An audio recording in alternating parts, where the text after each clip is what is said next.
Hello guys! Welcome back to my channel. Dito na naman ako uli, Quentic Life.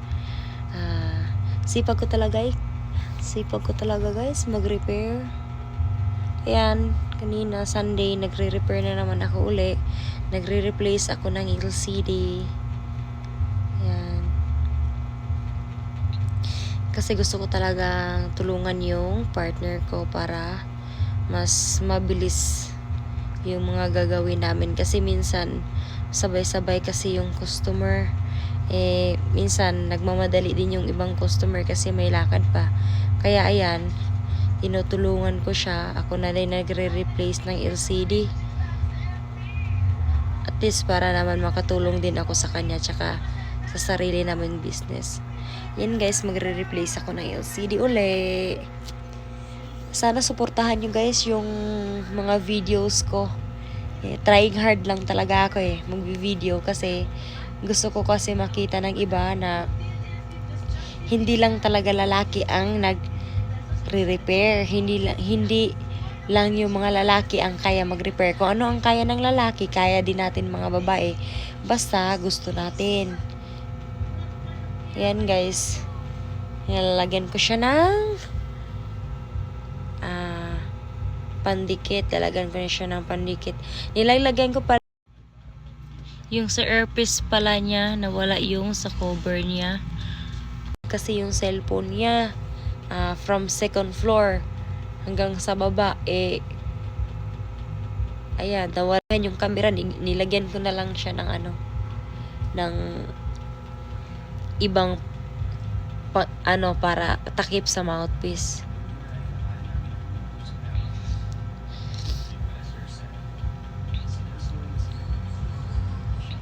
Yan guys, so lalagay ko na siya ng LCD.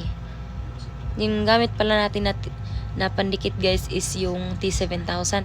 Minsan kasi guys, may yung iba naglalagay sila ng shoes glue sa cellphone, kasi 'di ba natatanggal yung LCD dahil sa sa pawis, nagmo-moist.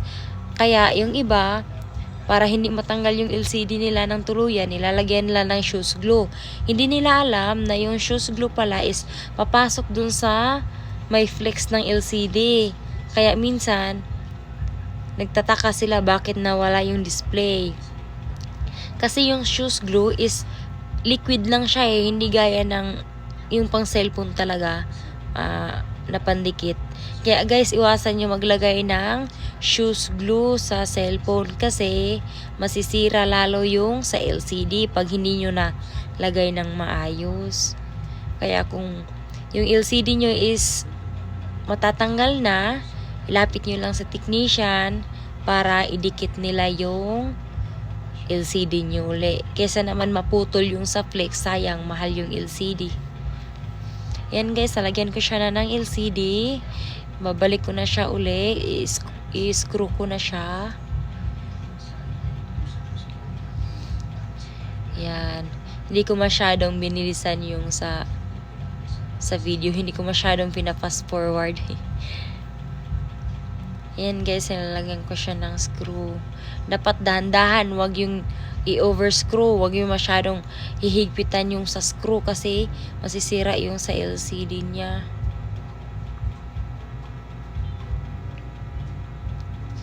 Yan guys, nilalagyan ko siya ng screw. Tapos, iti-tape na natin siya, kasi hindi naman mabilis madikit yun. Kailangan talaga lagyan ng tape para madikit siya ng maayos. Ayan, okay na yung LCD. Tsaka hindi ko siya na picturean kasi may password. Wala yung customer, iniwan lang kasi yan. Thank you for watching. Please subscribe, like.